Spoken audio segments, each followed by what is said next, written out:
Nous pouvons commencer la lecture dans le livre de Luc, l'Évangile selon Luc, chapitre 24 et verset 13.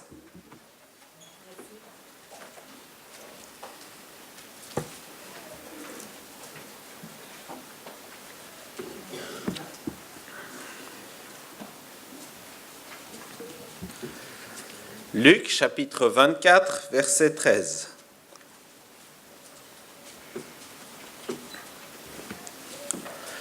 Et voici, ce même jour, 2 disciples allaient à un village nommé Emmaüs, éloigné de Jérusalem de 60 stades, c'est-à-dire environ 11 kilomètres, et ils s'entretenaient de tout ce qui s'était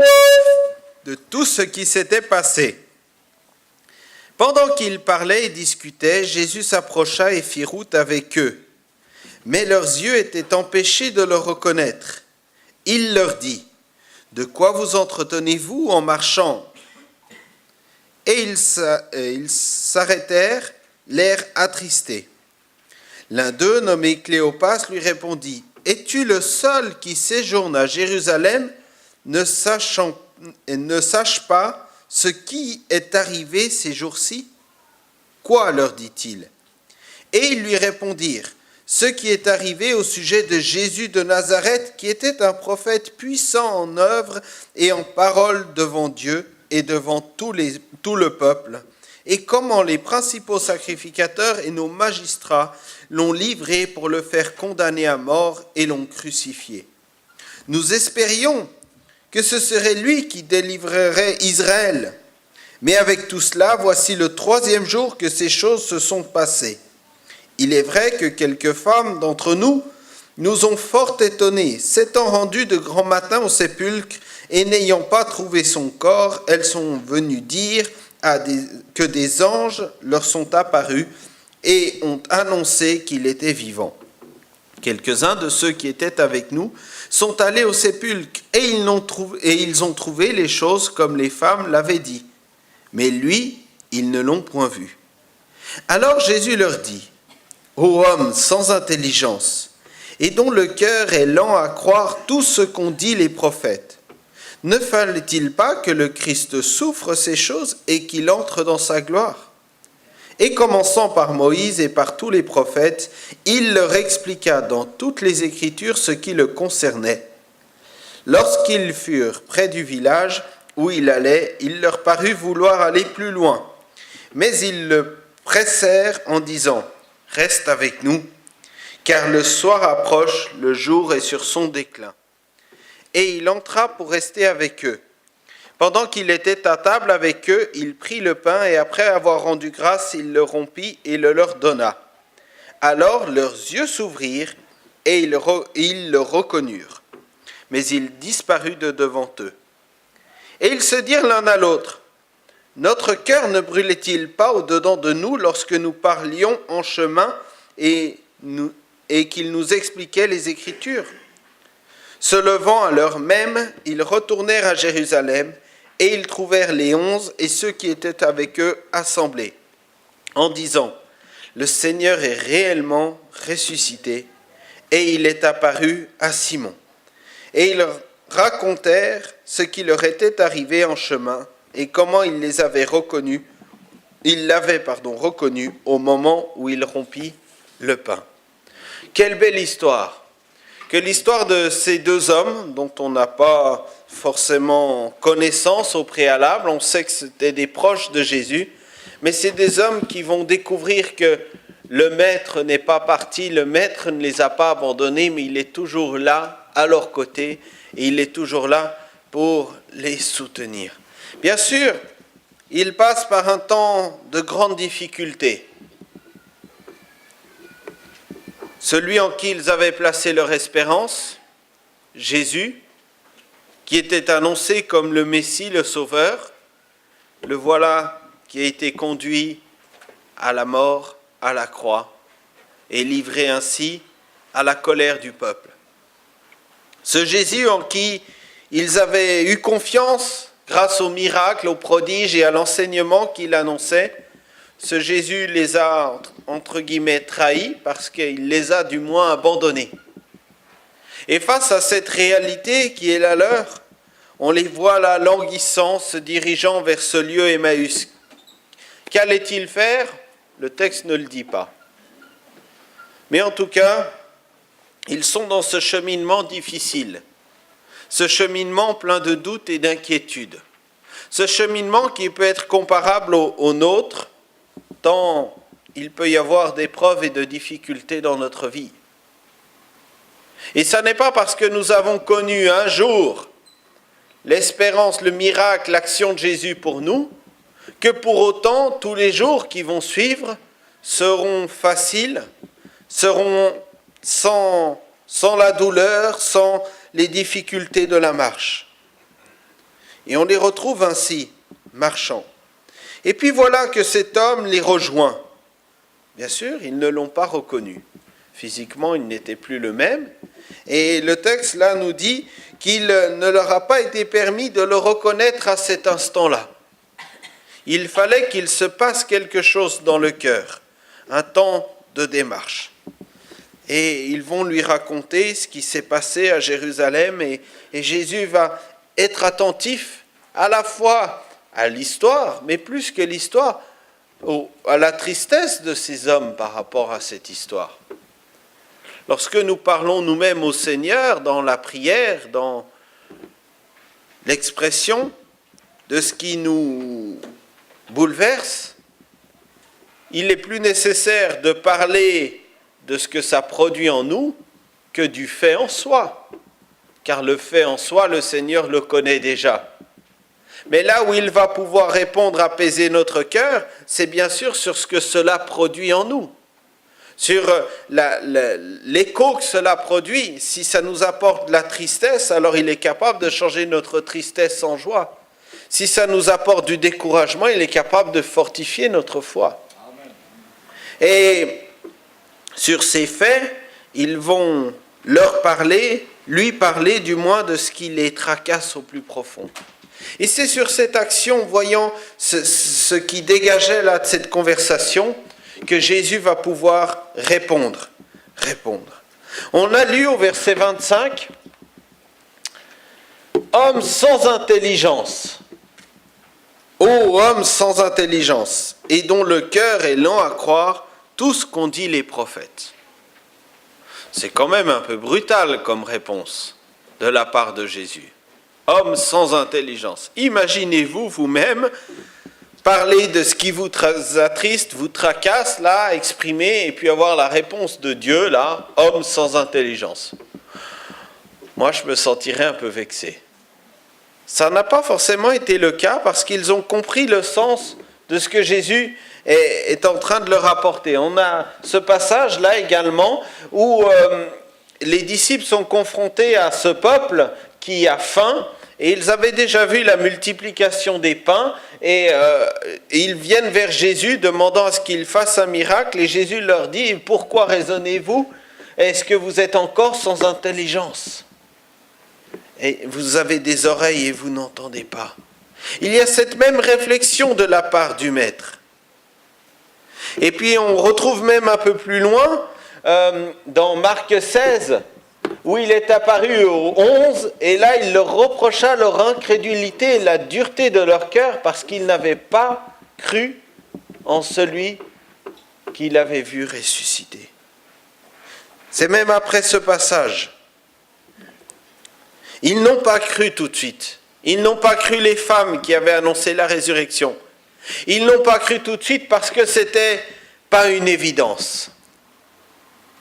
Mais il y a plus que cela, et moi je ne vois pas dans les propos de Jésus une accusation sur les disciples, mais bien plus un désir de leur communiquer quelque chose en temps et en heure.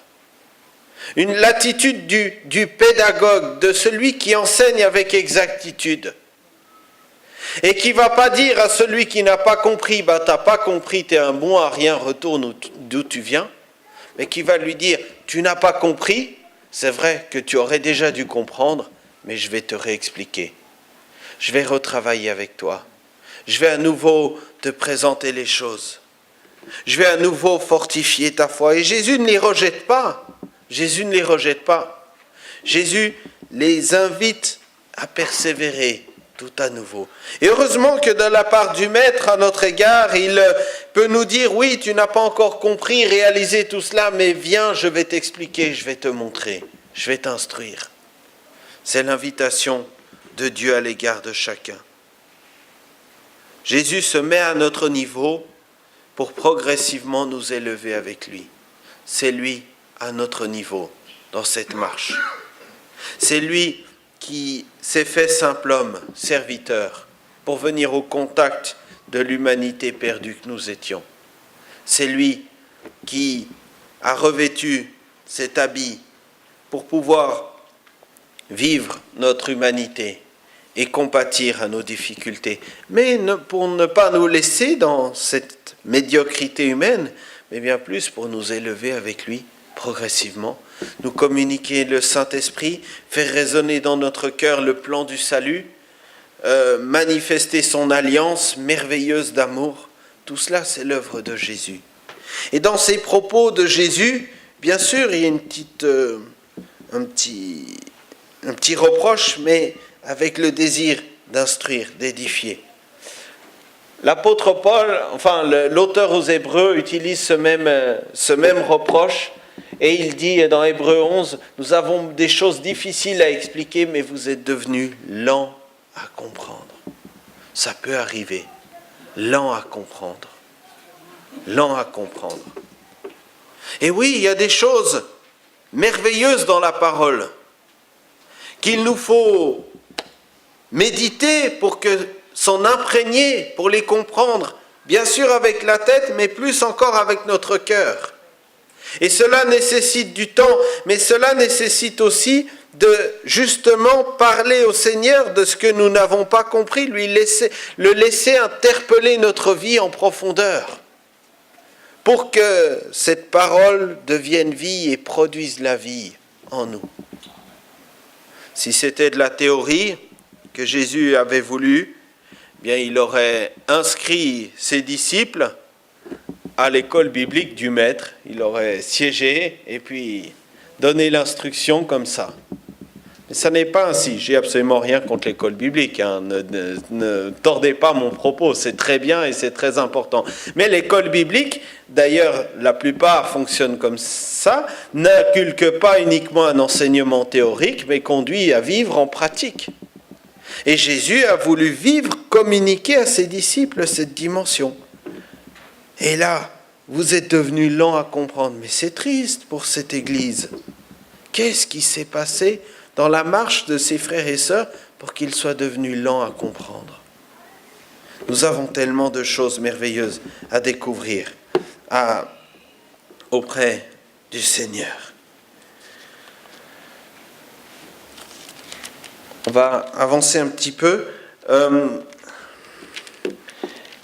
Au verset 28, nous lisons dans ce récit que Jésus a voulu aller plus loin.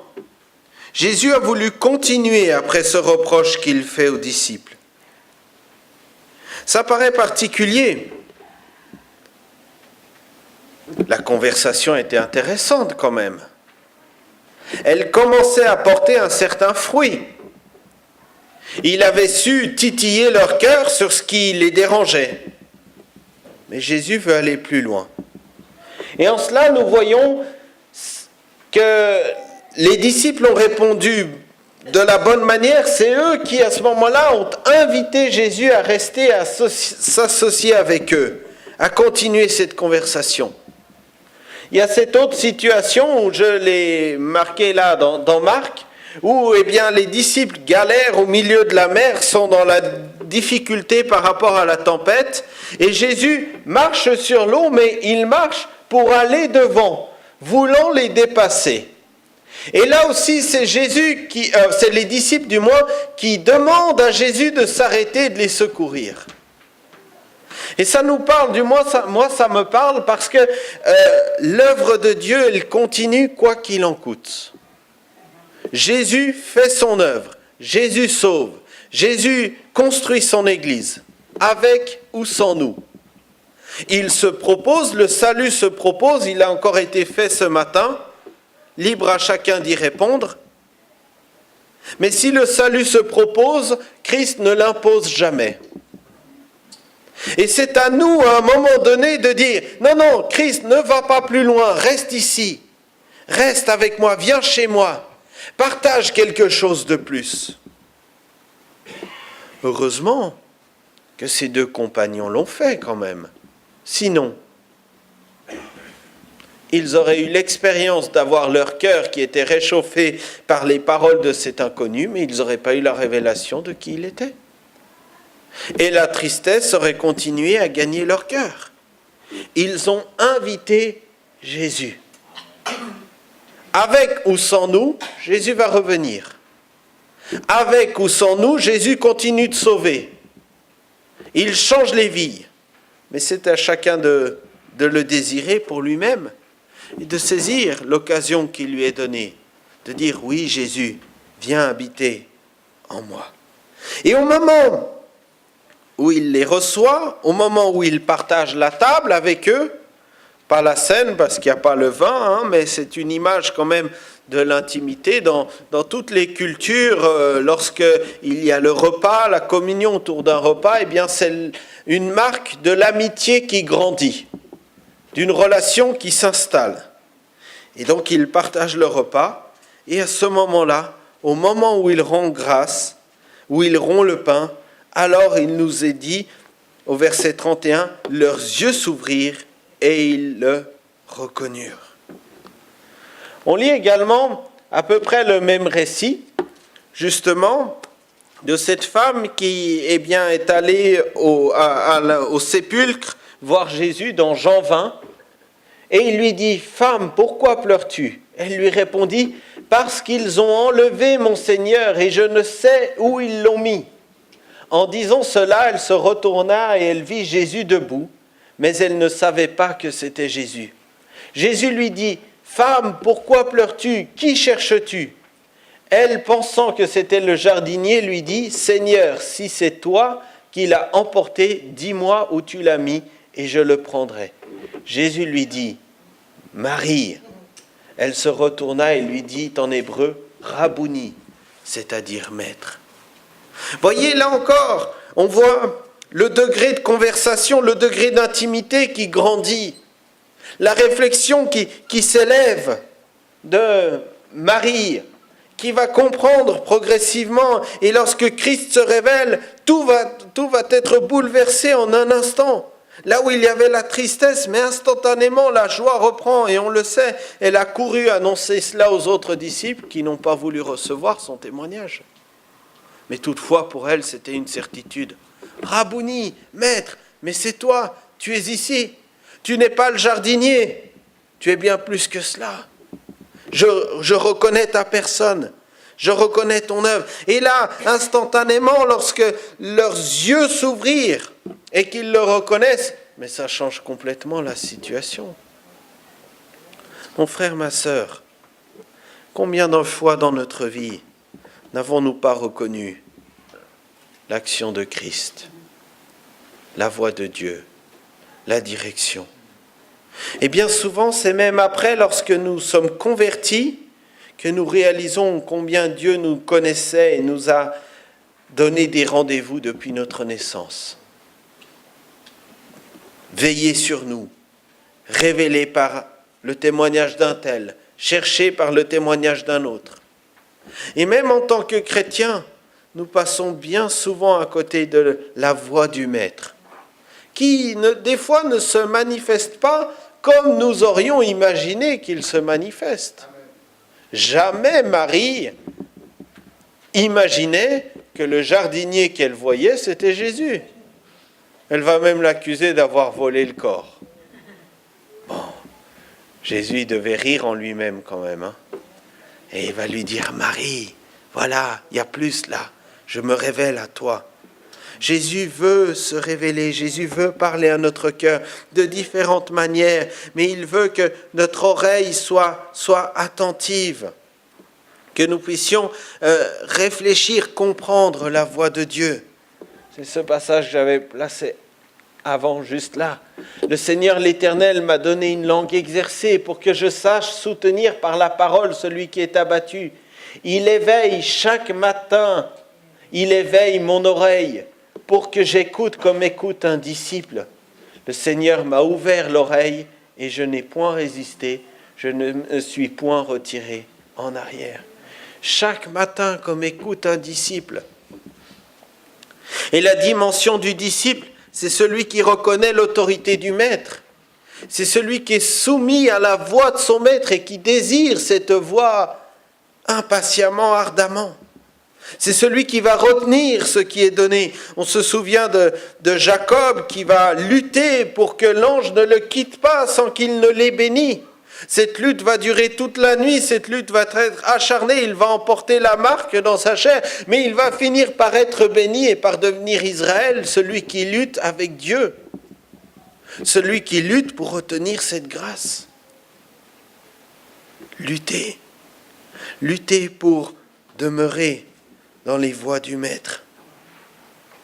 Et puis évidemment, je reviens, voilà, il y a cette réflexion, notre cœur ne brûlait-il pas au-dedans de nous? Ils avaient entendu, ils savaient, mais ils n'arrivaient pas à identifier ce qui se passait. Mais voilà que c'est comme une réalité, mon cœur brûlait, il y avait dans mon cœur un amour brûlant pour le Seigneur.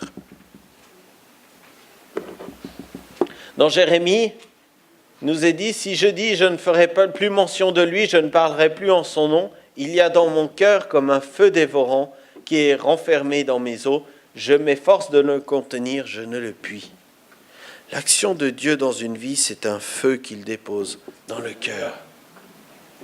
Et puis Job, car je suis plein de paroles, l'esprit me presse au-dedans de moi, mon intérieur est comme un vin qui n'a pas d'issue, comme des outres neuves qui vont éclater. Je parlerai pour respirer à l'aise, j'ouvrirai mes lèvres et je répondrai. Un empressement, quelque chose qui brûle. Est-ce que quelque chose brûle dans votre cœur pour le Seigneur? Malgré les pourquoi et les comment par lesquels vous pouvez passer, est-ce qu'il y a là quelque chose qui brûle? Peut-être même l'ombre de quelque chose qui brûle. Bien, n'ayez pas peur. Jésus n'éteint pas le lumignon qui fume encore. Il fait tout par son esprit pour le raviver, pour le fortifier, pour répandre sa grâce davantage encore. Jésus entretient, Jésus fortifie, c'est ce qu'il fait. Encore quelques passages concernant cette flamme-là, ce qui brûle en nous. Les psaumes 39, mon cœur brûlait au-dedans de moi, un feu intérieur me consumait et la parole est venue sur ma langue. Je ne sais pas si, lorsqu'il y a des temps de prière, vous avez envie de prier, puis vous dites, mais je ne sais pas quoi dire, je prie moins bien que l'autre, mais il y a comme un feu là qui prie. Ah, je me souviens au départ, au tout début, Oh, mais qu'est-ce que c'était difficile, comment faire pour prier? Qu'est-ce que je vais dire? Mais j'ai envie de prier, j'ai envie de remercier le Seigneur. Et puis un jour, paf, la bouche s'est ouverte, j'ai accepté d'ouvrir. Et puis, ça y est, a surgi les paroles de reconnaissance à mon Dieu. Et pour la manifestation des dons spirituels, c'est la même chose. Parler en langue, oh, mais qu'est-ce que je vais dire? Mais comment ça se manifeste? Ouvre la bouche. Ouvre la bouche, laisse le feu du Seigneur qui est ravivé en toi sortir. Les paroles est venues sur ma langue lorsque la bouche s'est ouverte. Et ainsi, via la manifestation des dons spirituels. Mais même aujourd'hui, lorsqu'il s'agit d'apporter une parole venant du Seigneur, lorsqu'il s'agit même quelquefois, dans quelques situations, de prier, je ne sais pas comment prier, que dire, mais il y a un feu, celui de mon amour, de ma compassion pour celui qui souffre dans mon cœur. Et j'ouvre ma bouche et le Seigneur remplit. Mais nous sommes tous faits du même bois, de la même nature, et c'est le même élément, c'est ce feu intérieur-là qui produit un bon fruit. L'amour de Christ nous presse. Ça, c'est Paul aux Corinthiens qui parle. L'amour de Christ nous presse. Et puis bien sûr, ce passage connu, si j'annonce l'évangile, ce n'est pas pour moi un sujet de gloire, car la nécessité m'en est apposée et malheur à moi si je n'annonce pas l'évangile. La nécessité, comme un besoin pressant. Mais oui, mais qu'allait-il faire d'autre, l'apôtre Paul ? Il était sauvé, il était racheté. Il avait reçu du Seigneur le mandat pour aller prêcher l'évangile, mais qu'allait-il faire d'autre ? Et nous, que pouvons-nous faire d'autre que de rendre témoignage de ce que Christ a fait pour nous ? S'il y a ce feu pressant, on trouvera les occasions de le faire. Et ce dernier passage, Acte 4, verset 20, « Car nous ne pouvons pas ne pas parler de ce que nous avons vu et entendu. » Peut-être si on n'arrive pas à parler, ce n'est pas une accusation, nullement, mais c'est peut-être parce que le feu ne bout pas encore assez fort dans la marmite. Et la prière, c'est de dire, Seigneur, fais bouillir là cette marmite. Fais bouillir la soupe, fais bouillir le feu. Fais chauffer mon cœur. Que je sois brûlant, brûlant, brûlant pour le Seigneur. Plein d'amour pour toi, plein d'amour pour parler de toi. Plein d'amour. Parce que si il y a un feu en nous, ça doit être celui de la parole. Car sa parole est un feu. Plusieurs passages nous le montrent. Ma parole n'est-elle pas comme un feu, dit l'Éternel, et comme un marteau qui brise le roc ? Alors, c'est valable pour les autres, mais c'est peut-être aussi un peu valable pour nous. Briser le roc de ma timidité, ta parole, c'est un marteau qui va le faire. Ce feu qui est en moi, il va faire éclater l'outre de mes inquiétudes, de mes soucis, pour proclamer le nom de Jésus. C'est cela, le merveilleux cadeau. Car la parole de Dieu est vivante et efficace. Vous connaissez ce passage, plus tranchante qu'une épée quelconque à deux tranchants, pénétrant jusqu'à partager âme et esprit, jointure et moelle, elle juge les sentiments et les pensées du cœur. Elle est vivante et efficace. Vivante pour produire quelque chose. Avez-vous déjà vu la vie qui ne produise rien ? Ce n'est pas la vie. La vie produit la vie. Si la parole de Dieu, je la fais vivante en moi, si je la médite, si je la lis, si je m'en nourris, elle produira forcément un effet, un écho, et à mon tour, je pourrai produire la vie de cette parole. C'est inévitable. C'est une logique imparable, et d'autant plus que c'est la logique du Seigneur.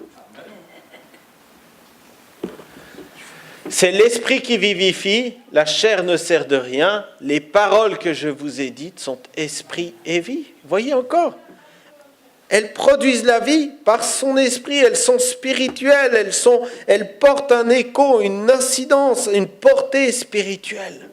Ce n'est pas n'importe quelle parole, elles portent. Et il leur ouvrit l'esprit afin qu'ils comprissent les Écritures.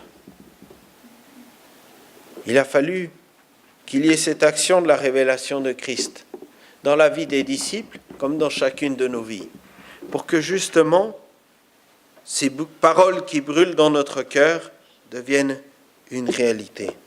Ce matin, je vous inviterai à passer ce stade en vous-même.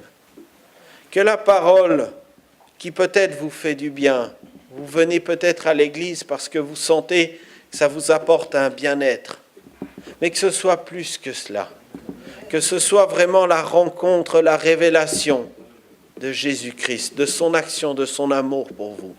Que ce soit vraiment cet écho divin-là qui résonne et qu'à son tour, cela produise cette vie véritable en vous. Jésus, c'est le but.